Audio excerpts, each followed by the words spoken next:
I'm curious, do you find there was a certain point in your career where, you're saying you're doing all these shows that not necessarily weren't the best, and I would guess there was some people on there who weren't necessarily as safe or as qualified as others. That's commonplace. Was there a certain point where you had to make the decision like, okay, I need these reps, I need these reps, I need to keep improving, and then you're like, okay, if I keep doing these reps at this point, I'm risking my health, or I'm taking a booking and now I'm not going to be able to get possibly a bigger booking because I'm filling my schedule with smaller shows. Yeah, honestly, that clicked hard for me when I started doing like a lot of like getting booked for PWG like every single show. Hmm. I was like, man, I need to prioritize this, like I don't need to take, this Friday night booking when I have PWG tomorrow, do I? No, you probably shouldn't. And then it's like, oh, like, well, you committed to that, and I'm like honestly, like, I mean, yeah, I don't know if I'm proud of it, but I'm not ashamed of it either. I don't know. I would call out of shows if PWG hit me up. I think it's shitty to break commitments, but at the same time, it's just there needs to be some kind of meet in the middle. It's like, Yeah. hey, man, I've been busting my ass for you for a couple of years now already. Like, you want me to lose this opportunity so you could pay me $20 to have to have, have a match with one of your students? I was like, just use somebody else if that's all it is.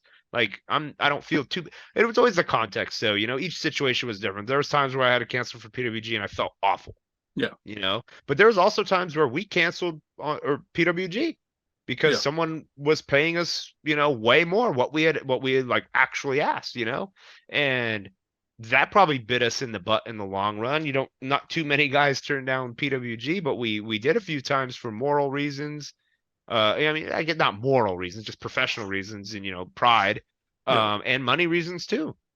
And You then know, there is that balance, right? Because there is opportunity is important where you don't want to treat others badly for a chance, but at the same time, you can't just only focus on the smaller opportunities and never go for the bigger ones. And promoters should be understanding, and hopefully most are, but they are what they well, are. what's a shame too is that like at the dollar level we're at in those situations, Mm, there's no reason you should even yeah. give someone a bit of grief. Like if it was the big leagues, I would totally understand. But like literally when it's $20 and a DVD copy like 3 months later, like bro, let me go, let me go make a little chunk and get I, my name bigger. So when I'm on your shows, I mean more. I remember a guy locally in New England. He got heat because he had to cancel booking because he had a tour up in Canada that he wanted to do or was offered. And Mhm. I totally understand the perspective from a booker where, we need you on the show, especially if you're a regular, but this is one date and this is 7 dates or 5 dates or whatever. And at a certain point, you've got to try to be understanding of those opportunities, I would think.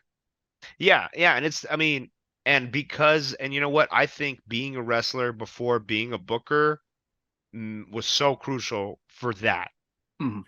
Bookers don't understand. Like I always tell people, like if you haven't bumped, like you don't get it, man. You don't get why that match may be more important, or why in this moment you need that $100 more. But because with Championship Wrestling from Hollywood as the head writer and booker, like I made basically every single booking decision. Marquez was final say, but for 4 years I made every single decision, and a lot of times, a great talent would be like, "Hey, man, TNA's in Vegas. They want me to pull up," and I'm like, "Oh, we've been building this for 4 weeks. Mhm. I'll figure it out."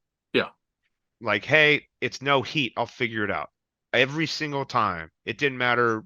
You know, I think there was only no, I can't think of a time where I was like, "Brother, you really, really, really have to skip that for this because it's built." Like most of the time I was just like, "Hey, I can always rewrite it and I will, and I'll figure it out and we'll get back to it. We'll loop back. Like, don't worry." And it forced me to be a lot more creative. It improved my creativity. It forced me to think outside of the box a lot and make some really fun decisions. And at the same time, I got to rest my head easy knowing I didn't fuck with a wrestler the way I hated being like messed with. And that's I why, like, hated you have such an hated that interesting that pressure perspective. and that guilt. I hated that Mhm. guilt of like I chose that over that. It's like, dude, if I could have done both, I would have. Yeah. You know that.